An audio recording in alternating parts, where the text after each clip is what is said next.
Welcome to Your Business is Not Your Boss. I am your host, Geoff Welch, and I help small business owners overcome overwhelm and replace overthinking with intentional action.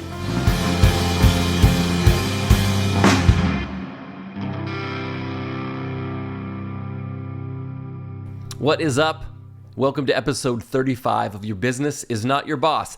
I am your host and small business coach, Geoff Welch, and today we're going to be talking about three things, count them three, that you should consider before you say yes to a task, to a project in your small business.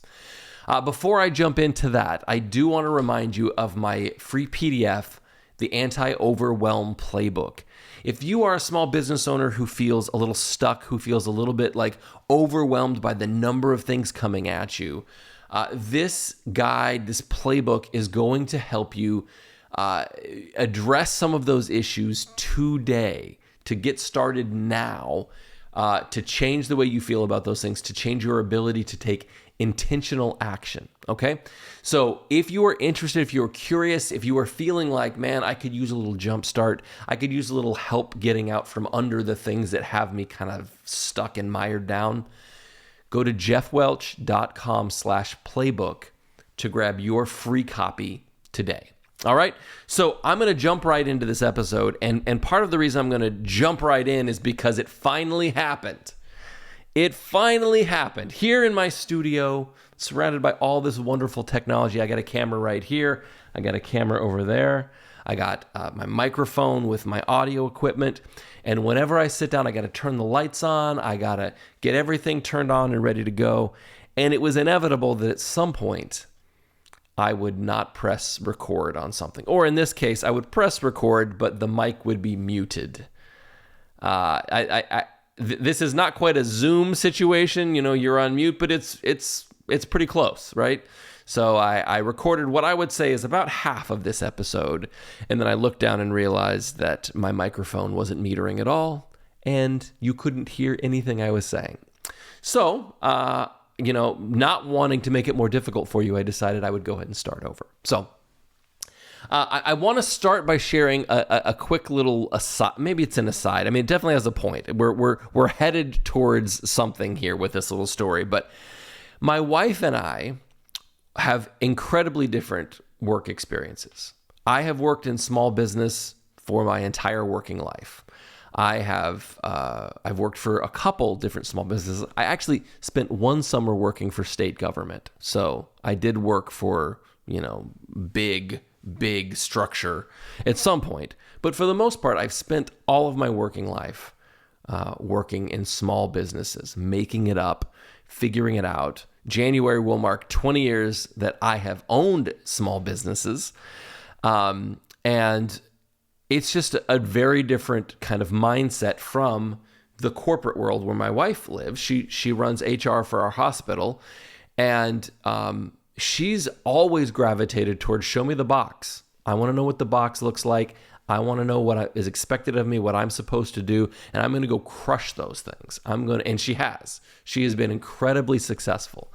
I, on the other hand, I'm like, show me the box so I know which walls I can kick down and where I can work around this and how I can break those rules. We just have very different thoughts and like philosophies on really preferences, I guess is what it is. Preferences for the kind of work and what we want to do. And our careers have looked very different as a result. And so she has a very different work experience on a daily basis than I have. And so every day we get up at the same time, work out together. We get dressed in the same, period of time. We pray together, and then our days go in vastly different directions. She drives 20 minutes to her office where she works around her team all day long.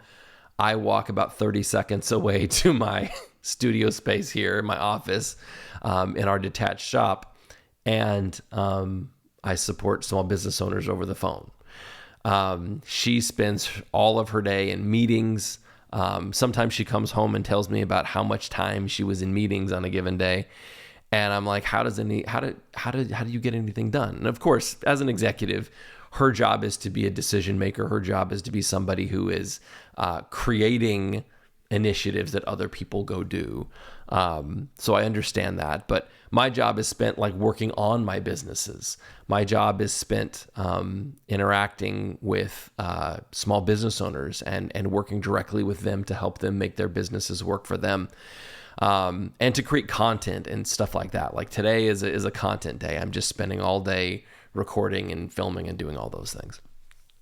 She wouldn't know how to deal with a day like today, and I wouldn't know how to deal with a day that was meetings back to back. She leads a team of, I actually don't know what the number is right now, but it's something like 20 plus people, and I lead a tiny team. My printing company is run by Rhonda, the general manager down there. And so she's got a team of people that make that whole thing run. And I mostly deal with her, right? I mostly interact with her. So I have a much smaller group of people that are around me that help me get the stuff that I need done. And yet, regardless of how different those experiences are, and I'll tell you, I work with a bunch of small business owners, so I know that this is a commonality between a lot of different people. I'm shy of saying universal, but it might be pretty close, right? Regardless of how different those experiences are, we often find ourselves elbows deep in a project or a task that we should not have said yes to, right? Can you relate to that? Can you kind of come close to saying, yeah, I've been there. I've said yes to the thing where I thought I was being helpful, and it turns out I was actually just making more work for my team. Or I thought I was being helpful, and really what I was doing was putting myself in a big fat mess that really someone else should have been in, right? Because I had other things that I was responsible to do, and this got in the way of that. So I've got 3 things here that I think are worth considering. Small business owners, before you get into something that maybe you shouldn't be getting into, I want you to consider these 3 things before you say yes. And the first one is, will this present, what will, easy for me to say. The first one is, what will this prevent me from doing? I've said it before. I will say it many times. I mean, I said it before about 20 minutes ago when I first recorded this, but I've said it many times. Saying yes to one thing is saying no to everything else, right? Like in a world where we sort of look at yes as being full of possibility and no as full of negativity, really yes is incredibly negative because to choose one course is to eliminate every other possible course. And so sometimes saying no is the thing that frees you up for something else, something better, something more important. So what will this prevent me from doing? It's worth contemplating whether there are other things that you are going to be miss out, either more important work or maybe more interesting things that you miss because you've said yes to this thing. And that pairs neatly with, I mean, maybe I have 2.5 things and not 3. But the second question is this a responsible use of my time? Okay, so I think these are tied together. What will this prevent me from doing, and is this a responsible use of my time? It's easy to take a task, and in fact, my wife and I were talking about this very thing over the weekend, because you feel bad that someone else has to do it, or that it has to be done at all. I certainly know there have been times when a circumstance has arisen because of choices that I've made, right? And I'm like, ugh, it's kind of my fault this problem even exists. I'm going to fix it. And while I think there is a certain amount of nobility in that, sometimes we have to be smart and say, while I created this problem, and it really does stink that someone else is going to have to do some cleanup here, that is the best thing to do going forward. Instead of marrying yourself to making things worse by saying, I can't do any of the important work that I need to do because I need to clean this mess up, we say, I'm going to cut losses here. And instead of making my next choice based on how I feel about the last choice, to say, What's behind me is immovable. I cannot change that. It cannot be rewritten. All I can do is make the best choice going forward. And sometimes that choice is to not dig yourself further into a hole. Does that make sense? I hope that tracks, because I'm not saying just dump all your garbage on everyone else. They can deal with it. But I'm saying sometimes the strategic choice is to say someone else needs to deal with the repercussions of this, because that is going to get in the way of me actually helping everyone to be successful moving forward, because the important projects and initiatives that I need to be focused on are now stalled. And that everyone needs answers from me about these things, and nothing is happening in that regard because I'm just cleaning this mess up. You have limited time, energy, and focus. And as when I used to work more with executives, it was always exasperating to me that executives seem to find a way to waste time as well as anybody else. And yet, they were the most expensive people on the payroll. So their wasted time was worse than anybody else.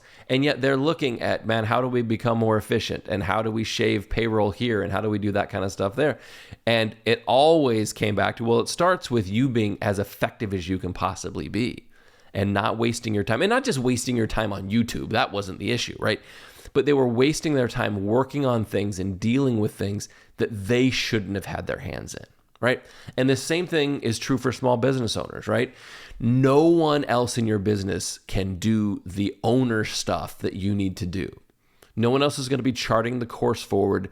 No one else is going to be able to figure out the solutions to the weighty problems of how to run your business. You're going to have to do those things. And if you have your hands in things that prevent you from doing that, that's irresponsible. Right? It's not that you're being a jerk because you're making someone else do this ugly work, do something that isn't desirable. It's that you are actively working against your interest and their interests by not making your business what it could be, by not positioning your business in the best way, by not crafting it and constructing it to be the best thing it can be. It is in the interest of everyone in your business, on your team, that you are good at those things, that you do that work, okay? So sometimes that means you've got to say, this is not the most responsible use of my time. Saying yes to this project, following through on a mess you made. Sometimes you have to do the difficult thing of saying, I can't be that person to do that. I have to delegate that. And third, is this an opportunity to teach someone? Man, I think that many of us, myself very much included, so maybe I'm just projecting here, but I don't know. I don't think so. Sometimes we use saying yes to something that we shouldn't be doing as a way to avoid training somebody, right? We act like we're doing someone a favor. Oh, I'll take that. I'll handle that. No big deal. That's going to be kind of tricky. Just let me take care of that. And in reality, what we're doing is we're preventing someone else from learning how to do it. So we're taking that from them, and we're making it worse for us, because when that problem comes up again, no one else on our team is closer to knowing how to handle it. They're going to come right back to us and say, hey, can you do this? Hey, we need some help. Hey, this isn't working. And so I think that it's worth considering before we say yes, before we dive in, before we just tackle a project because we're going to save the day, that we ask ourselves, am I avoiding the real work, which is training someone how to do this? Am I letting the immediacy of the problem get in the way of me saying, the only way for us to move forward productively over time is for me to not be the only person who could handle something like this, right? Am I building a team that is enriched with information? Am I building a team that is constantly learning new ways to take things off of my plate so that they can be effective? And also, I get that this sounds a little self-serving, and maybe it is self-serving, but I'm just convinced that sometimes we think training somebody is just a way to push more stuff off our plate and put it on them. And they've already got stuff to do. They're busy. When in reality, training someone is empowering them. It is enabling them, giving them new skills and new powers that they didn't have before so that they can ... So instead of thinking about it in terms of how you're making their life more difficult by adding on to them, think about how you are giving them new skills and giving them new opportunities to be resourceful and effective. I know for me, and I can throw my wife into this mix as well. The idea that someone would take the time to show us something that is going to help us to be more effective, to be more valuable, I loved that, right? I was always looking for a way to establish that I was a valuable and effective employee before I took over. And so why in the world would I want to steal that from the people who work for and around me, who, the people on my team, the people on your team? Give them the opportunity. And you will find out pretty quick who doesn't want it, right? Who is not interested in that kind of thing. And then you've got a different kind of decision to make. But ideally, I think that it makes a ton of sense to be always thinking about who can I train? Who needs to know what? Man, to me, that's one of my favorite questions, excuse me, to consider every week, every month, every quarter, I don't know, but who needs to know what? That could be from a strictly communication perspective. Is there stuff that's rattling around in my owner's brain that I need to give to somebody else because they have no idea what I'm working on? They don't know the context of how I'm spending my days and what's coming their way. Or are there things that happen in my business that I keep having to do because I haven't considered who needs to know what? Who needs to know how to do something? So, is this an opportunity to teach someone? Is this an opportunity to give someone else a key that they don't currently have, an ability that they don't currently have, an insight that they don't currently have, so that while, yes, in this moment, you may be up to your elbows in it, but you're up to your elbows in it while you are also offloading that information, while you're giving yourself the gift of maybe you still got to be involved a little bit next time, but you're not that far away from being able to say, I don't need to say yes to this anymore. I don't need to be helpful in this way anymore because someone else can do that. Someone else has the ability, okay? So saying yes is not always the most helpful thing you can do for yourself. It's not always the most helpful thing you can do for your team. And it's not always the most helpful thing you can do for your business. So I would like you to think at least thrice. You see what I did there? At least thrice before you do it, okay? So to review, what will this prevent me from doing? Is getting elbows deep in a project going to eliminate possibilities for you because you jumped into something that you probably shouldn't have, and now that really cool thing, that really important thing is going to pass you by because you're stuck here, okay? Saying yes to one thing is saying no to everything else. So what will this prevent me from doing? 2, is this a responsible use of my time? As the most senior person, as the person who has very specific things, mission critical things that only you can do, is integrating things that are not mission critical, that are not, just you. Is that the best use of your time? Are you being responsible as an owner to not only yourself and your business, but to your team to position your business in the best way possible? And 3rd, is this an opportunity to teach someone? Are you saying yes because you want to avoid training because that's hard work? Are you diving into this or taking this on because someone else doesn't know how to do it, and until you show them, they're never going to know how to do it, right? Is this an opportunity to give someone else the ability to say yes next time? Okay?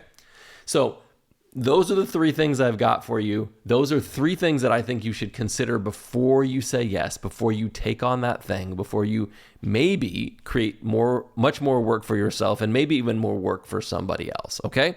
So that's it from me. Don't forget, if you are feeling stuck, if you are feeling like overwhelmed, and maybe like you've taken on too many things, maybe like you've said yes to too many things, my anti-overwhelm playbook, this free PDF that's available to you today, it will absolutely help you start dealing with that, making sense of it, and give you the ability to take intentional action in a way that maybe you don't feel like you can take right now.